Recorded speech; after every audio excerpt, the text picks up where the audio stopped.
السلام علیکم دوستو قوالی کی روایت 700 سال سے زیادہ پرانی ہے جب حضرت امیر خسرو نے دلی میں اس کا آغاز کرا۔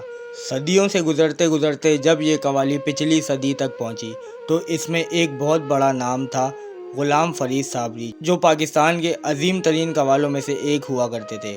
وہ اور ان کے بھائی حاجی مقبول صابری پاکستان میں ہی نہیں بلکہ ہندوستان میں بھی مقبول تھے اور ان کے چاہنے والے پوری دنیا میں موجود تھے۔ صوفی سلسلہ صابری سے تعلق رکھنے والے امجد فرید صابری مشہور قوال غلام فرید صابری کے فرزند اور مقبول صابری کے بھتیجے تھے۔ امجد صابری 23 دسمبر 1976 کو کراچی میں پیدا ہوئے۔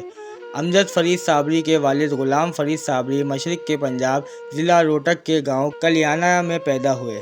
لیاقت آباد کے علاقے میں انہوں نے اپنا مکان خود تعمیر کیا اور سخت محنت کے بعد وہ بیمار پڑ گئے۔ ان کے 5 بیٹے اور 6 بیٹیاں تھیں۔ بہن اور بھائیوں میں امجد فرید صابری کا 8واں نمبر تھا، جنہوں نے اپنے والد کی وراثت کو آگے بڑھاتے ہوئے اپنی قوالی کو بام عروج تک پہنچایا۔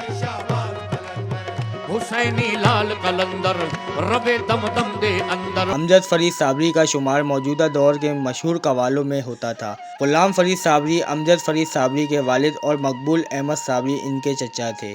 اندازہ لگایا جا سکتا ہے کہ امجد فرید صابری کی پرورش ان لوگوں کے ہاتھوں میں ہوئی جو اپنے فن میں بہت زیادہ مہارت رکھتے تھے۔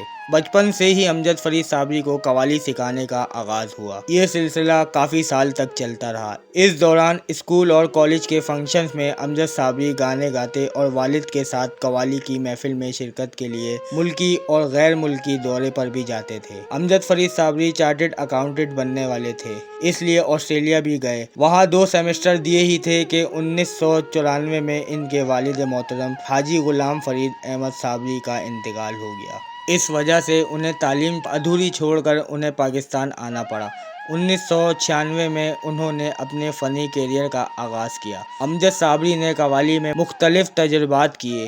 لوگوں کو امجد صابری کی آواز میں غلام فرید صابری نظر آنے لگے۔ خاص طور پر اپنے والد اور چچا کی گائی ہوئی مشہور زمانہ قوالی بھر دو جھولی کو نئے طرز اور نئے انداز میں عوام کے سامنے پیش کیا اور ڈھیروں داد سمیٹی۔ پھر انہوں نے والد اور چچا کے کلام سے ہٹ کے کچھ نئے کلام بنائے، جس میں نمبر 1 تھا علی کے ساتھ ہے زہرا کی شادی، علی کے ساتھ ہے زہرا کی شادی، اور دوسرے نمبر پہ تھا نہ پوچھئے کہ کیا حسین ہے۔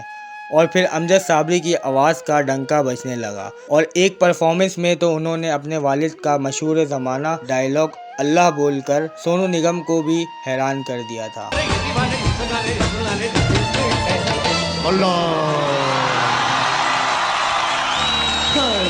ان تجربات کی بنا پر انہیں قوالی کا راک اسٹار بھی کہا جاتا تھا۔ ان کی قوالیاں نوجوان طبقہ بھی شوق سے سنتا اور وہ ٹی وی کے مارننگ شو اور رمضان ٹرانسمیشن میں بھی بہت مقبول قوال ہوا کرتے تھے۔ انہوں نے فن قوالی کے حوالے سے ایک ادارہ بھی قائم کیا تھا، لیکن وہ زیادہ دیر نہ چل سکا۔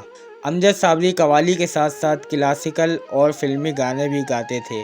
ان کی شہرت کی وجہ سے یہ نہ صرف پاکستان میں بلکہ ہمارے ہمسائے ملک ہندوستان میں بھی مشہور تھے۔ انہوں نے اس فن سے جڑے عقیدت کے جذبے کو کبھی کم ظاہر نہ ہونے دیا۔ کچھ سال پہلے امجد صابری کے ساتھ انڈیا میں ایک واقعہ بھی ہوا تھا۔ انڈیا سے واپسی میں ایک راستے میں ڈاکوؤں نے امجد صابری کی کوسٹر کو روک لیا تھا۔ پھر ڈاکوؤں نے نہ امجد صابری کو لوٹا نہ کچھ کہا، بلکہ انہوں نے ایک فرمائش کری کہ آپ پاکستان سے آئے ہیں اور ہمیں اپنے والد صاحب کی بھر دو جھولی لائیو سنا دیں۔ پھر امجد صابری کو ان کی گاڑی نے ایئرپورٹ تک بھی چھوڑا۔ امجد صابری نے اپنے گھرانے میں اپنی والدہ کی پسند سے شادی کی۔ ان کے 2 بیٹے اور 2 بیٹیاں ہیں۔ امجد فرید صابری اپنی والدہ کے ساتھ آخری عمر تک لیاقت آباد میں رہائش پذیر رہے۔ ان کے مکان کے پاس کی گلیوں میں ان کے خاندان کے دیگر افراد رہتے ہیں اور یہ گلیاں صابری قوال کے نام سے مشہور ہیں۔ وہ اس علاقے میں پیدا ہوئے، انہی گلیوں میں ان کا بچپن اور جوانی کے ایام گزرے۔ دولت اور شہرت ملنے کے باوجود انہوں نے اپنے علاقے میں ہی رہنا پسند کیا۔ امجد صابری ایک سیدھے اور سادے اور خوش مزاج انسان تھے۔ انہیں کراچی کے علاقے لیاقت آباد 10 نمبر میں 22 جون 2016 کو فائرنگ کر کے ہلاک کر دیا گیا تھا۔ امجد صابری کی گاڑی پل سے گزر ہی رہی تھی، ایسے میں نامعلوم افراد موٹر سائیکل سوار نے فائرنگ شروع کر دی۔ گاڑی میں سوار امجد صابری کے ساتھ 3 افراد شدید زخمی ہو گئے، جنہیں فوری طور پر عباسی شہید منتقل کیا گیا تھا۔